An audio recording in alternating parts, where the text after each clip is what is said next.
What if the world's oil were to suddenly disappear overnight? What if your life was totally different?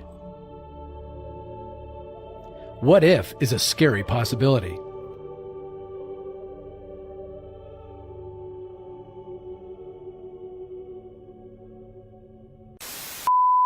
Believe it or not, oil is involved in almost every aspect of your life.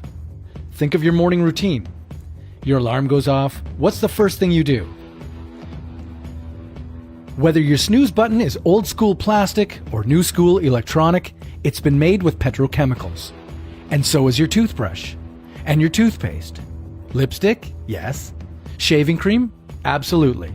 God forbid you washed your hair this morning, because that bottle of shampoo is a product of pure chemistry. And oil. If you thought losing oil just meant giving up cars, you've been taken for a ride. Only 43% of the oil we use is consumed at the pump. And the other 57%? You may have to look within you for that answer. Literally.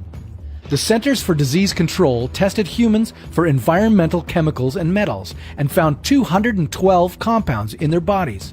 Can you guess how many were linked to oil? 180. Yep, that's right.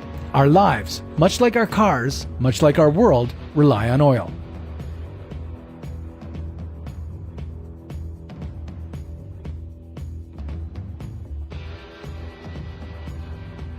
"89% of American cars require gasoline, and considering that most people drive to work and then to the grocery store, well, say goodbye to business and food.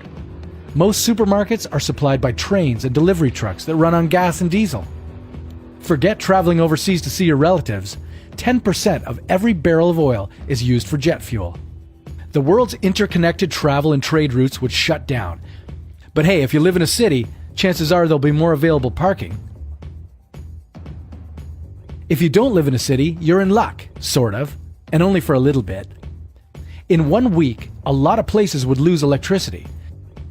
While only 1% of America's electricity is directly powered through oil, the grid mostly relies on coal and natural gas, which is also supplied by gas-powered trains and trucks. In 1 month, most major cities would become blacked out, foodless free-for-alls. City slickers would take the battle to the countryside, fighting rural inhabitants for food, livestock, and homegrown vegetables. Most survivors would barely escape without a scratch, running the risk of infection and disease resulting from a lack of first aid and medical products made from petrochemicals. In a few months, developed countries would lose half their population to starvation, exposure, and inadequate medical care. Another third would die by the end of the year. In 5 years, the only survivors would be in remote farming communities. Growing vegetables and salting meat would become the new norm. We would essentially go back to living life as it was at the turn of the 20th century. We'd trade back our internal combustion engines for coal-powered steam ones.